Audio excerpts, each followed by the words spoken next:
One of the most impactful figures in recent Frum life was Rabbi Avram Yeshua Heschel Twersky, Dr. Abraham J. Twersky. He wrote so many books, so prolific, and his speeches, one of the most important speeches he ever made wasn't in a large gathering, it wasn't at any convention, it wasn't for mental health professionals. It was at a family simcha, the bar mitzvah of one of his sons. I heard this from one of his close relatives, how he lived in Pittsburgh for many years, where he was director of a rehabilitation clinic. And to make a Shabbos bar mitzvah in Pittsburgh is a challenge, especially for Hasidic Yidden who are very careful with what they eat, and hechsherim, and the traditional foods of Shabbos. They had a big crowd for Shabbos, and his wife worked for months. She did all the catering herself.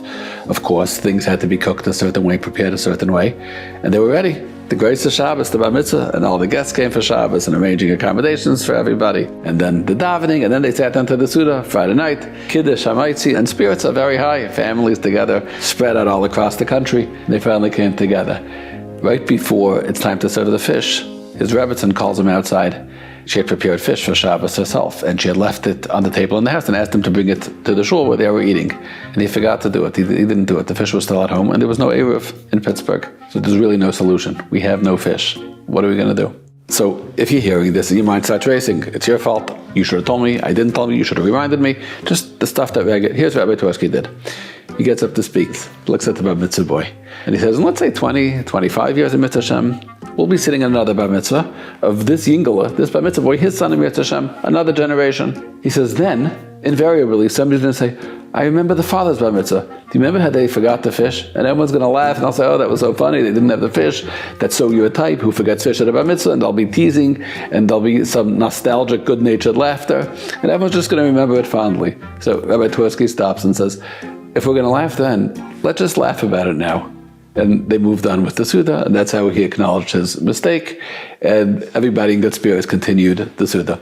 Think about this story. The Pasuk says in Tehillim, Kapitel Amazayin, Ve'oid ma'at ve'ein rasha. Soon there'll be no more Rasha. V'speinanta al makayma, you will contemplate his place, ve'nenu, he's not there. So the Heilige Vision teaches like this. He says when a person is inflamed by taiva, by desire to do something that they shouldn't do, it feels like it's going to overpower a person. They're burning. The passion is very high.